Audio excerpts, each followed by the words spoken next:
You are now tuned into 2111 Radio Show, hosted by our program director, Derrick Scott.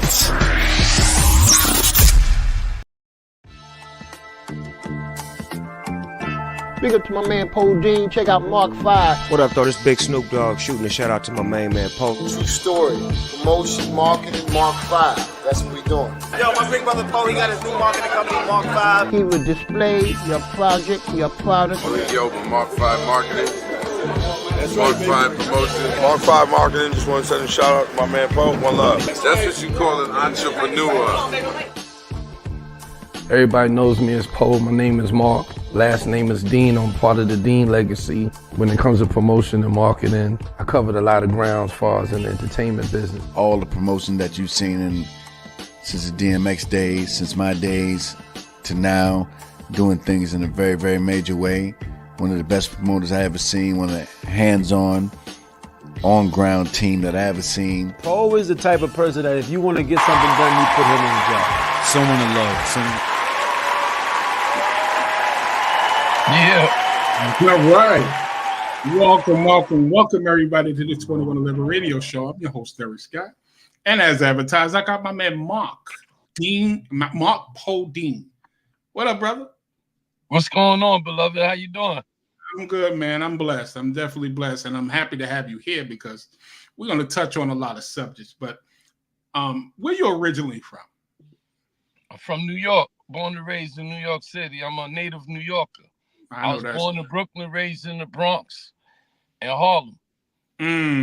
So the question I have for you, because like I said, I've been doing a little research. How did you get started? Like, what made you choose this route?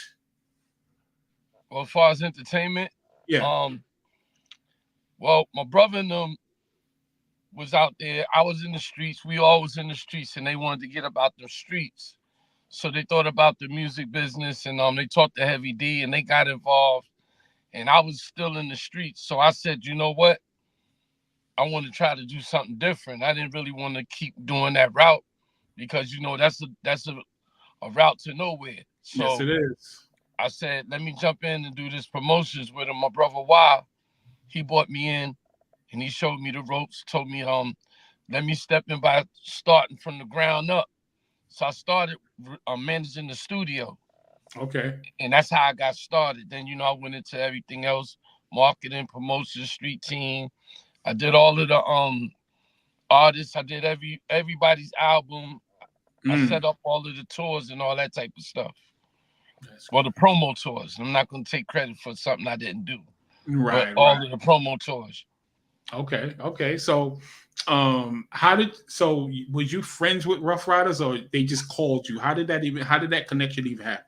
No, like I said, my two brothers is the CEOs of Rough Riders. Oh. DNY is my two brothers and my sister Siobhan. They was the one that started the label, Rough Riders. Yeah. Okay. Damn, that's dope. Mm-hmm.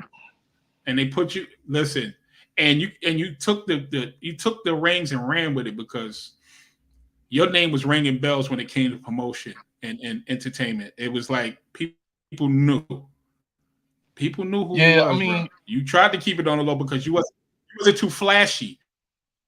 You were just down to your business. Yeah, well, I feel it. But when that name, when somebody spoke that name, everybody know who. You hear me? Yeah, I can hear you. Yeah, you got me? Yeah. Yeah. So what I'm saying, so they put you on and you just took it and ran with it. You was one, if not the best at what you was doing. That's what they say. I'm a little laid back when it comes to that type of stuff because we all had our era. We had our time. Like, you know, when social media came in, it took a lot from us. You know, it took a lot from the street promotion on the ground. And you had other people out there like Bad Boy. You had like Def Jam, In the Scope, and we all worked like in a cohesive unit almost. Because we always trying to get the biggest promotion going. So it always inspired you to be better. And I got to give a shout out to my man General because he was one of the guys that inspired me. And I like the way he moved. And I kind of I know who that is. mimicked a little bit of him, and what I did, you know. No doubt. The general. I know exactly who you're talking about because It's if I'm done not promotions. They call them Yeah. It's Done. Yep, it's Done Promotions. I know exactly who you're talking about. I was trying to get them on the show, but that's a busy guy right there, the general. He's definitely one of those guys I definitely need to get up here. So I'm gonna ask you a question. And you've been in this business for a while. What era to you, as far as in hip hop, was the best and most competitive era? That's saying a lot. That's saying a whole lot right now because it's a lot of stuff that was jumping off, man. Like you got to think about it. In the 80s, when Run DMC and all of them was out, Rakim and a whole Grandmaster Flash situation and all of that was real strong because they the ones that really set the tone for how stuff was going, because that's when the NWA and all of them could come in. All of the tough, all of that hardcore stuff started coming in. It was a bunch of different eras, but most competitive, man, it was all of them. All eras was competitive in their own right. It wasn't just one era that really stood out. Now, when it came to like Rough Riders and Wu-Tang, like all of these different like Jay-Z, X, all of them, that was a competitive, real competitive era because there was a lot of battling. Yes, but you also got to say like LL and them was battling too. Yeah, that's true. So it's hard to really give up one era. Well, I'm gonna give it up for you anyway. I'm gonna tell you something. To me, the 90s. The 90s to me was the most competitive, and I feel where hip hop took off.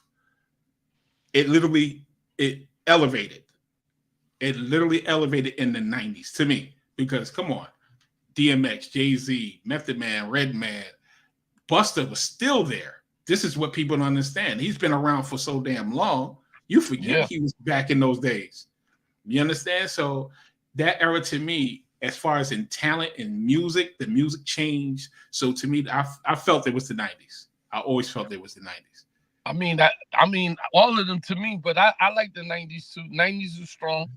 90s was real strong. Yeah, it really was. So you, as far as in working with Rough Riders, so you was doing the marketing, promotion, and you was doing events as well. Yeah. So I did special events. I set up the promo runs and the tours, all the promo tours and stuff. Like when the artists had to go out to promote their album and stuff, I would take them out to get their exposure to the radio. I came in as a studio manager. I came in, did the studio thing. Then one day my brother said, "You want to do this promotions in New York because we need to build up this team and get it a little strong." So I went out and took some cats out and we did the promotion. That's when you could do the street team. You could do the guerrilla marketing. Yeah, it is. And I took the team out and I did such a good job that Interscope and them started asking me, Def Jam and them was like, "Can you do this for us, everywhere?" And I'm like, yeah.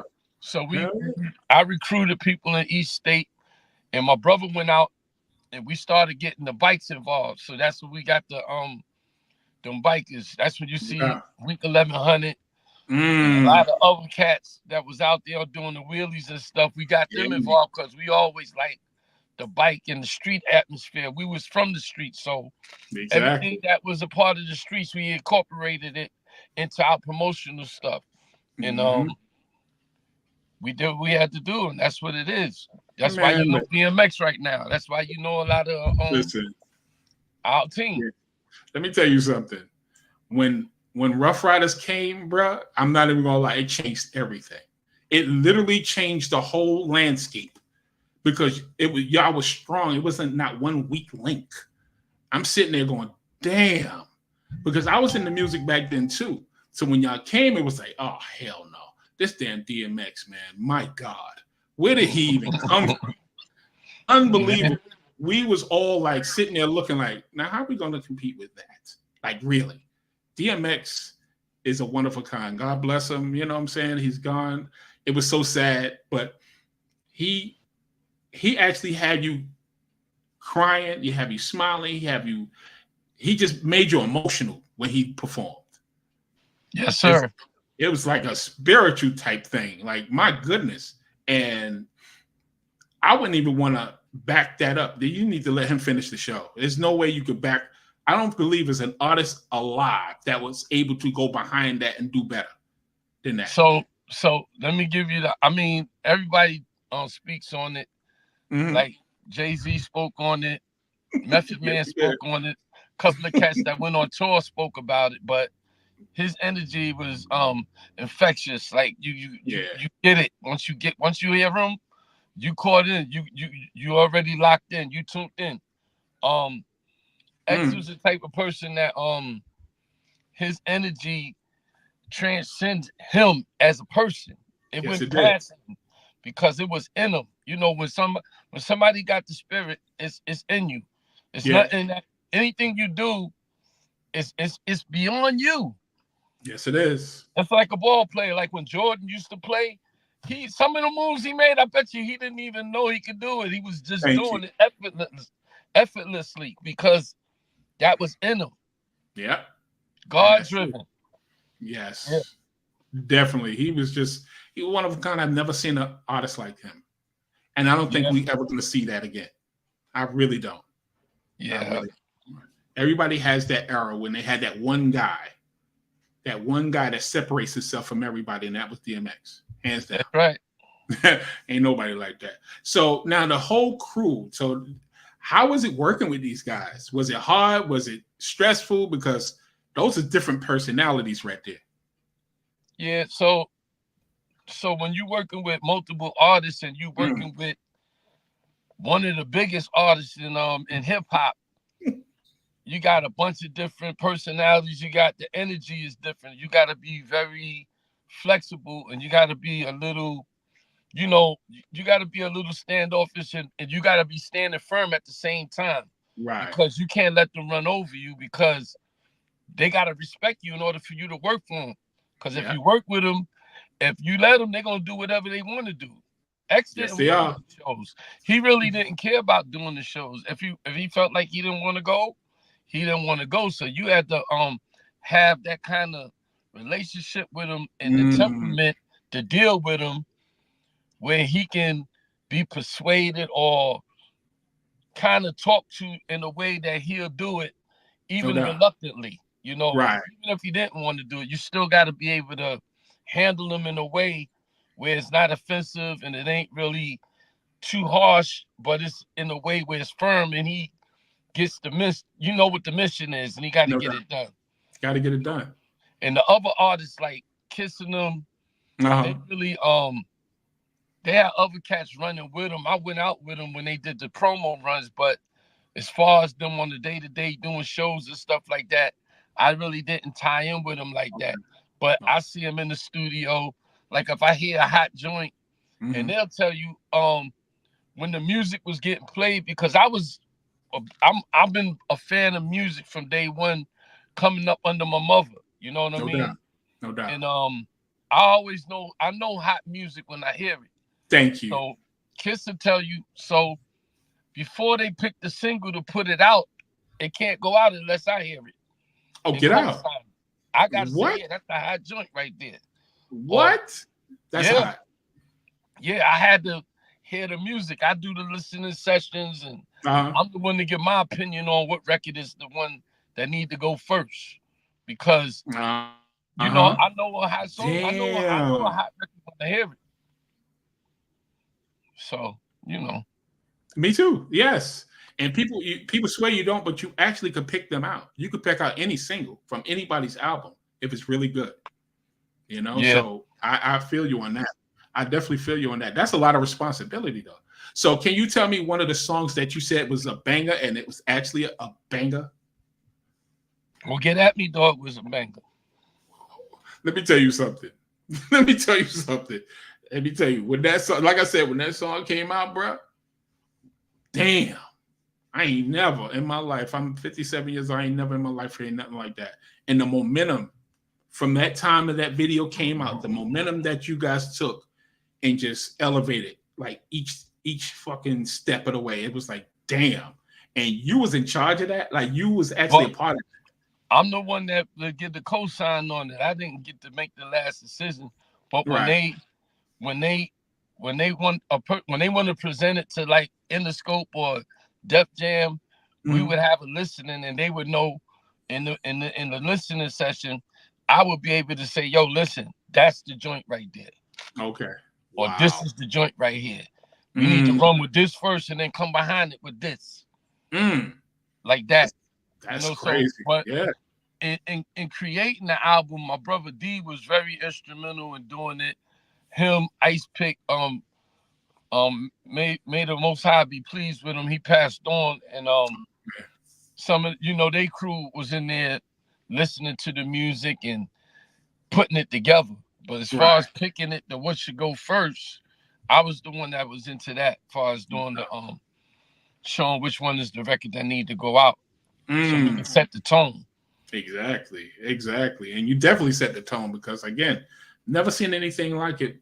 Anything closest to that, as I said, when Wu-Tang came out. Yeah. Anything close to that, as far as in the way you guys just dominated. Yeah, because when Rough Riders came out with the bikes, the leather jackets, and they had all the dope artists, like my God, it was like, what the hell is going on? And y'all just took over for a long period of time in the 90s. It was all about Rough Riders. It really was. It really was. And salute to you because again, that's a lot of hard work you put in as far as in the marketing for that. You understand? That's a lot of work. I'm gonna say I'm not feeling no type of way or nothing. No doubt. Because I was always out there hands on getting it done on the street promotions and the marketing side. Even on anything that was done, I was the one on the streets making sure that it get done because I like perfection and I like things to go right. I don't want to be sleeping in the bed, taking the phone call. Yo, where y'all at? What y'all doing? Yeah. I want to be right there on the scene. Making it happen. So it's right. Can't nobody complain when they see it's going good. That's right. One of the things that I missed out on, I never got the opportunity to go to an award show. What? Yeah, man. I never went, but I mean, I'm gonna probably get an invite now since I'm speaking on it because I never. To me, damn. Most of the time when they was doing all of them BET awards and all of the different stuff, and we was in power, I was on the streets getting shit done. On the street, yeah. Excuse my language, but I was out there getting it done all over. Trying to make it happen. And if I wasn't in, I did all of the major stuff. I had to make sure they had that stuff out there everywhere. That's right. I'm talking about the top 25 cities. Ooh, wait. I had to make sure all of the cities was flooded with Rough Rider stuff, so they know we've been there.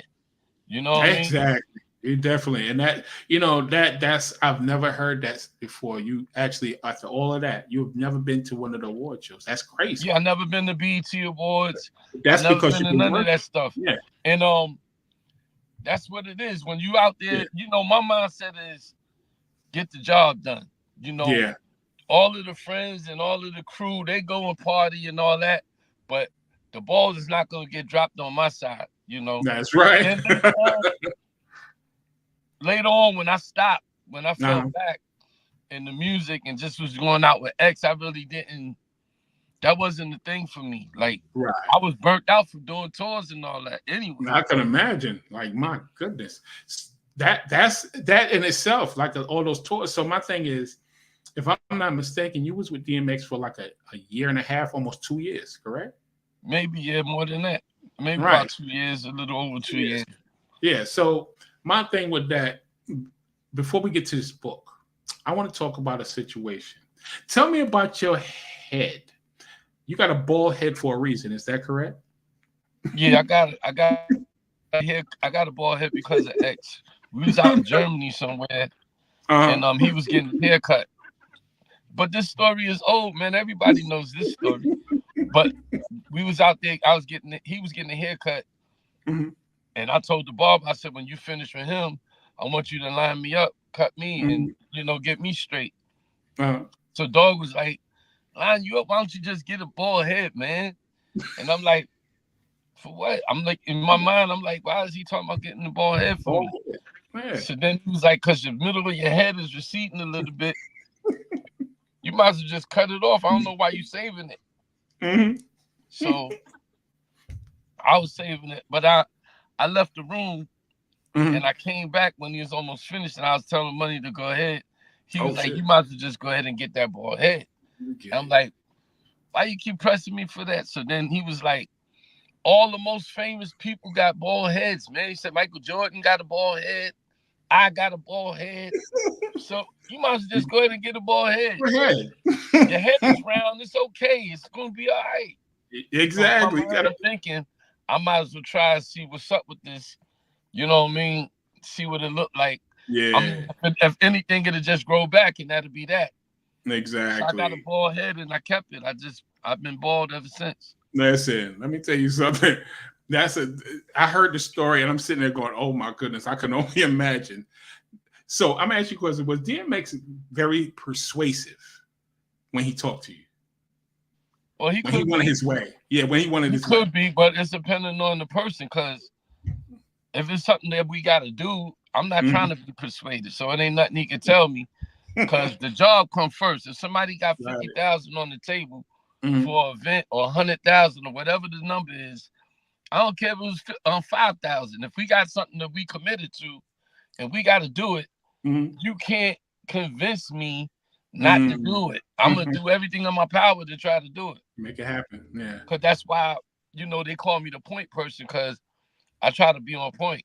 No doubt. That comes with integrity as well. You understand? You're a man of your word, and that's hard in this day and age to get from people. I'm not even gonna front. A person that's a man of their word. If they say they're gonna do something, they do it. No matter what, it's got to get done.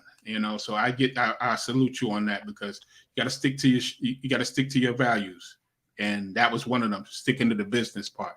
You didn't friend them. You actually was a businessman, and there was no, I'm gonna hang out with them tomorrow, or I'm gonna go to this party and that party. You was out there actually working and grinding. Yeah, I didn't party with the artist, period, because no. And even our friends, a lot of our friends, I never really went out with, like my brother and them team, the squad, or whatever you want to call it. I didn't go out with nobody, because you don't never know what's going to happen tomorrow. Like you hanging out with you with people that you really don't know, first of all, because you didn't grow up with them, so you don't know their background, you don't know their energy, their temperature, or whatever. So for you befriending somebody, you gotta fall back and observe that situation. That's right. You get caught up. Because I was coming into the streets. I came home from prison doing 7 years. Okay. That's when I got into the music, after I was been back to the streets and wanted to let the streets go. Yeah. So then I got back into the music, but the team that they had, I knew them from off the block with them. Wow. I didn't know them personally. Exactly. So once I'm around, I'm like, you know what? I'm gonna keep it neutral, because at the end of the day, if something jump off, I'm gonna be one of the guys that gonna have to take that move on them, or something, to do something else. I can't have no emotions and no feelings for them, because shoot, if you do something to my brother, all that out the window. I gotta go left. You gotta go left. Exactly. That's 100%. So I never wanted to get really tied in and into that. Yeah. All close to people like that. That's cool. And it worked out great for you, actually. Yeah. Because again, you was definitely out there grinding and making sure your business was in order. There's nothing wrong with that. And I applaud you for that, because you could have got caught up. Drinking, partying. It would have just slacked off. You wouldn't have been the marketing expert that you are right now. Oh, I can't. You can hear me now? Hold up. Let me clarify that. Go ahead. Let me clarify that. Uh-huh. So I did party and drink, but I didn't drink while I was working. No doubt. And I never was around. I did it moderately. I did it on my own time in my own area. Shout outs to the Cafe Lou's crew, because I used to be in there all the time. And the BX, that was my little hideout. That was your little hideout? Word? Yeah, I go in there because nobody really in there, they didn't know me from Rough Riders and all that because I didn't walk in there with my chest poked out. You know what I mean? And a few people that knew, we didn't talk about that. That wasn't nothing to talk about in there. Right. And, wow. So I did my little thing, but I mean, I wasn't out there broadcasting it. That's what I'm saying. Exactly. I never went downtown to none of them puffy parties, so now they can't catch me up. Yo. No, but real talk, I gotta show some love to Puff, man, because everybody going at him. Everybody fucking with him. Everybody got their foot on his neck, right? But he did a good thing for my brother when my brother went down. My brother got in an accident out there in Hunts Point in the T-Rex. And all the artists came to the hospital. He almost died. He was in a coma for like 6 months. Right. They all came, right? They came to the hospital. I'm talking about all of the major artists in New York. The Fat Joes, the Jay-Z, Russell Simmons, all of them at that time came to the hospital. Right. Right? Puff had that restaurant called Justin's down on 21st. I remember Justin's. Yeah. So he had them catering food and he put a bus outside the hospital with like 9 beds on it. A tour bus outside the hospital for the whole time that my brother was in the hospital. Wow. And he made sure that they catered food for breakfast and dinner every day. So I got to show some love and respect to him and acknowledge that because a lot of people don't know that side of it. They always knows the party and the hangout, you know, but I got to show him love and I appreciate what he did, you know. So I'm always going to look at him regardless of anything or shortcomings or anything that might have taken place. Yeah. I can't really, I don't have a say in it because I didn't see it, first of all. So I'm not going to say nothing negative about him because it is what it is. I know what he did for my family, you know. And his mother and father grew up with my mother and father. Oh, wow. Check that out. That was the relationship back in the day. You know, so that's how my brothers even got involved with him because they knew him through my mother, which introduced his mother, told his mother to make the connection with Puff, you know, and that's how that went on. No doubt. And that's how word of mouth is something. I tell you right now that they don't get that too much often now. That word of mouth, listen, talk to such and such. They don't do that no more. Everybody's gatekeepers now. Yeah. Everybody's a gatekeeper. So, you know, it is what it is. So now let's get to this book. I want to get to this book. So when was it? Hold on, let's see. There we go. You can hear me? Yes, I can hear you. Okay, good. So talk about this book. So you actually can get this book right now. I think it's in Barnes and Nobles and Amazon. Barnes and Nobles, Amazon, all major bookstores. You can pull up the title and it'll come up. Yeah, Codine's official autobiography. I touch on my 6 decades living in, you know, growing up in New York and doing my travels as far as in the streets and Muslim school, talking about all the things that transpired through my life. No doubt. Going on tour with the artists, you know, meeting Tupac. I done met a lot of artists. I did a lot of stuff in my life, and some I'm proud of, some I'm not. Okay. But I keep it 100 with you because at the end of the day, most people tell a story in their book and they already glorify themselves. Of course. All of the good stuff that they did and how they're great and all this. I'm not really talking like that. I'm talking more about realistic stuff, things that actually happened. And I'm telling the story about how it's supposed, you know, how I should have did or what I did. I talk about both. What I should have did and what I did. You know, so a lot of times people don't want you to know what they messed up at. So you get a little bit of that, but you get a lot of the love and, you know, all of the stories that I did with the artists and my travels across the country, and you know, I got pictures in there, and I talk about, you know, the difference between now and today and yesterday.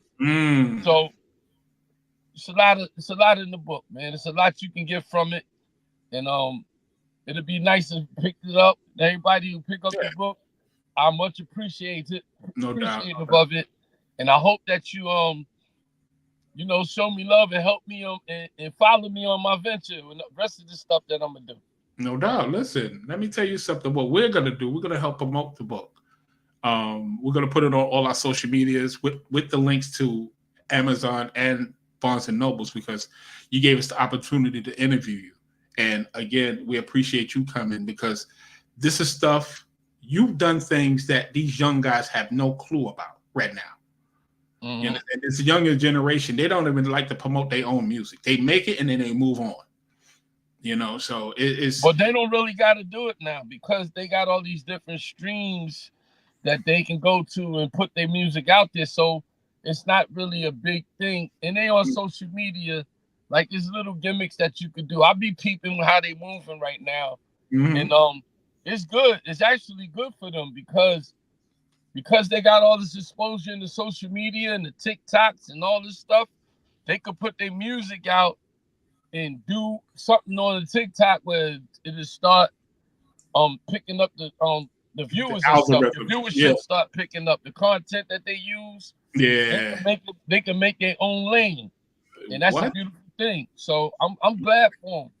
I don't hate on nobody that's winning, because and if you're trying to win, we supposed to help each other win. So all y'all fighting out there, the young guys, y'all going at it in the wrong way. That's the only way that I feel that is bad. Yeah, is that they're going at each other instead of inspiring and working with each other and trying to help each other get to another level.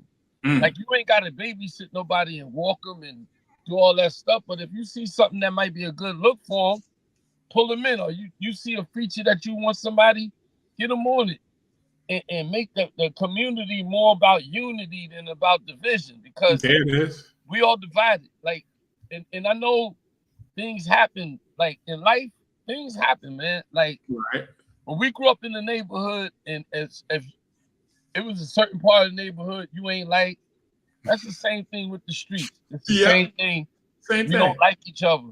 Yeah. But if something happened in our neighborhood, we can all pull together all the time and be in unity and least through that situation, you know? Yeah, you're 100% right about that. You're 100% right. That's crazy. But yeah, you're 100% right about that, because I see everybody's coming at each other. Millionaires is literally fighting over nothing. Like, it's disgusting. But what I appreciated about you guys is that I always wanted to know about DMX and Jay-Z. They battled for years. I've heard they battled for years. And they had a battle. They had a couple of battles, but it wasn't an ongoing thing. No, it was a competitive thing more than anything, because everybody want to show their talent and they say that they're the best. Yep. So it wasn't like a personal battle or no beef. In fact, I give my brother and them a lot of credit, man, because they route that they took was more on the love, you know, more about love and like, yo, I fuck with you. I don't really disrespect nobody. And we walk the same way we walk, like in the Nation of Islam. No doubt. Like, you know, it was more about brotherly love. Like, so we had a bunch of features and people on it. We never had no beef with no other artists, because we ain't go at it like that. We had a couple of incidents, but nothing major to where, like today, when you go online and look up anything that got to say with Rough Riders, there's not going to be too much negative stuff said, because we didn't paint that picture and we ain't come in on some negative. But if something jump off, we handle what we got to handle, but we not out there. I already know. Nah, exactly. So, and that's what I'm talking about, because for years, there have not been nothing real bad about the Rough Riders. Like, you're 100% right about that. You're 100% right. But ain't nobody wanting to fuck with y'all either. I'm not even gonna front. Ain't nobody wanting to fuck with Rough Riders, bro. Because just because they was talking peace, yes, they talking peace, but don't get it twisted. At the end of the day, they will handle their business if they have to. They just not gonna do it. Start it. But people seeing our work, you know what I mean? Mm-hmm. So when sometimes it's more about I can show you better than I can tell you, right? So it was more like that when we first came in, because people who had that energy, everybody wanted to test you anyway. Oh, no doubt. But once they see the movement, the test is over with. You pass the test. I get it. Yeah. You know, so, but not bragging or being boisterous about it. I'm just more about the type of mentality that we have, and we always try to be like that, even after the music, even down the road. Like today, we're not walking around and talking about what we did, and trying to be proven nothing or care about what somebody else is doing. We ain't in that lane. No you know doubt. what I mean? We just trying to do the right thing and make sure our family good and keep it moving. That's what we doing. No doubt. No doubt about that. That's real right there. I feel you. I'm the same way. You understand? And this interview, like I said, shout out to Leon at Santi. Yes, sir.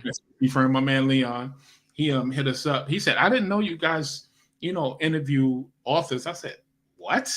I said, who you have in mind? He said, Podine. I said, if you don't give me that man information right now and get him on this damn show. I said, do you even know who that is? He was laughing at me. I said, bro, hell yeah, put him on our show, because this is an educational thing. A lot of these young cats is looking at this right now, and they be like, they see someone like you that's been successful in the business. You understand? And it's like marketing and promotion. I'm not even gonna lie. It's one of the hardest business to deal with. I'm sorry, especially with all those different characters that you was dealing with at the end of the day. Mm-hmm. So shout out to you and your mentality, because again, you had to be completely different to be successful back then. Sorry. You had to be different. Yeah, definitely had to be different. So what's going on with you now? What's going on? I know you got the book. Yeah, I'm running around. Well, I had to put some trucks, right? And I had the trucks out there running and stuff. Mm-hmm. And I was thinking about putting the broker thing together with the truck companies, because even though it's hard to do trucking right now, but it was a little beneficial at that point when I went in there about a year ago. So I was thinking about touching back into that. But I'm just out here doing a lot of stuff, consulting, different people when they need stuff about music. No doubt. I do that. I come up with little concepts and pass them off to companies and stuff. Okay. My schedule is open to anybody, as far as anything coming to the table.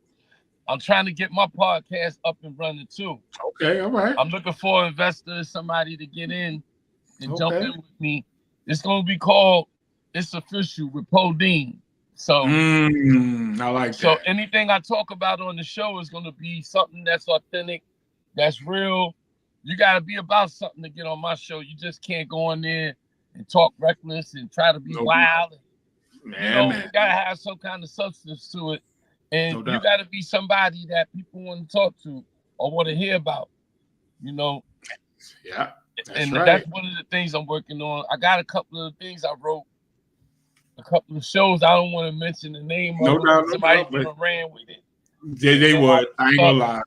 They would. I don't say that, but I got a couple of things out there that I'm working on, writing for it. And I'm going to do another book, but it's going to be catering directly to something. I think it'd probably be, because I got two different elements that I could go, or two routes. I could go from the street element and I could go from the entertainment. Exactly. That I think that I got enough knowledge about to share that it might be interesting and a good read. Yeah. So those are the things that I got going on.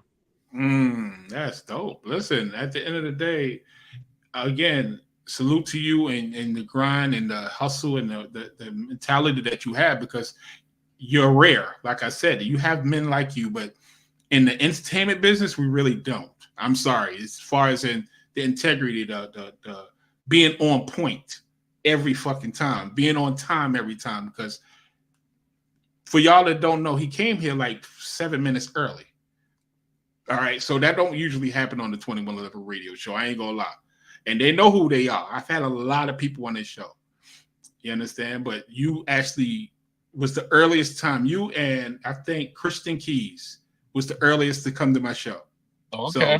So salute to you, because when you popped in, I was already doing something. And I looked, I said, oh, damn, 7 minutes? Okay. Well, what happens is people, time is important. And to me, it's important because, you know, when you lose people and people die and move on, they out of time. And you can be out of time too. So, and somebody else that you're dealing with, you got to respect their time. You know what I'm saying? Because you want to make sure that you're a timely person, because you want to be, I'd rather be a part of a situation than not. If you don't make it on time, you lose deals on that. Like you might, I got a 2:00 and you talking about 1 or 2:30, you calling in talking about, yo, I'm going to be there in a few minutes. And they got other stuff going on. They got another meeting to go to. They got somebody else to talk to. Yeah. So they be like, you know what? We got to reschedule it. And then by them rescheduling it, they're going to get somebody else. Right. But it may not never happen again, because it may not never get rescheduled. Because they don't move on to the next move. Yep. Let me tell you something. That happened one day. Let me tell you something. I was a producer with, you probably know who this is, Jimmy Henchman. I used to work at Henchman. Yeah. So that happened in their office. Somebody set up a time, and he said the same exact thing. Time is precious. He said, and I'm gonna have to reschedule. And no lie, within an hour, somebody came in and got the deal that he was gonna get this guy. So you're 100% right. Yeah, 100% right. That time is precious, and everybody, you know, has to respect each other's time. So salute to that. But yeah, so listen, I'm gonna let you go, because I know you probably got something to run around. But any shout outs before I let you go? Shout out to Melinda Santiago and the Santi firm. They is definitely doing things over there. I gotta shout your girl out, Shirley. She's the one that got me tied in with Leon to get the book done. I gotta shout them out. Much respect and much love to them always. Shirley Johnson, she's a good young lady. She connected the dots and helped me get that done. Also, I gotta give a big shout out to my wife. I gotta show her some love because she needs it, and she needs everything that we can give her because she's going through some stuff. No doubt. But, I'm fighting with her, and I'm hoping that everything works out. I'm sure it should. You know, the Most High is the best of planners, and hopefully He planned it to the point where we can, you know, we can keep moving on and keep it moving. You know, shout out to my moms. I'm happy that we on here because her birthday is coming up this weekend. Okay. It's coming up Monday. No doubt, no doubt. Coming up Monday, but we're going to celebrate her tomorrow. Okay. She's turning 80 years old. She's the queen of hip hop. She's the queen of Rough Riders. Let me put it like that. No doubt. She's the one, the founder. When you want to say who found hip hop or who found Rough Riders, put her in that seat, because she's the lady that made my brothers and my sister. Without her, there would be none of us. There it is. There it is. Let me give her a round. I love her like cook food. Pray for her. Much love to my pops. I don't want to leave them out. No doubt. And our family is blessed, man, because we have all our siblings and my mother and father, and we all over 50. It's 6 of us. It was 7 of us, and we all over 50. And our mother and father is still living. That's crazy. That's a blessing. I don't have friends that they got their whole family. Wow. Yes, it is. That's a hell of a thing. The Most High blessed us. No doubt. They don't. I know. You're 100% right. Yeah. Yes. And everybody, man, who support me and that got love for me, I want to shout them out too and give them my love and tell them I got love for them and I appreciate everything you do to support me and what I'm doing, my movement, my journey. You know what I mean? No doubt. Much love to everybody, and I appreciate you, D. for getting me on the show. Listen, that's what's up. It's been no doubt. It's been an honor, bro. It's definitely been an honor. What we're gonna do? I'm gonna take a couple of clips from this, and I'm gonna share it on social media because this was a dope conversation. They're saying it in the comments right now. This is a dope conversation, you know, and I respect everything that you do and then what you continuing to do. You know what I'm saying? And any support that you need from 2111 Radio, bro, all you got to do is hit us up. We would definitely answer the call. You understand? That's what's up. Yes, sir. Definitely. I appreciate that. And man. I forgot anything if y'all need me to do any communications with anything, you know, with the youth and stuff like that. I'm good with that too. I don't mind talking to them because we got to get their ears, man. We got to get their ears and give them some kind of guidance because coming up, growing up in this world, you need help. Everybody needs somebody. Yeah. And, a lot of our youth don't really have nobody giving them the love that they really need in the understanding, because it's a big deal understanding where you're going and why you're doing what you're doing.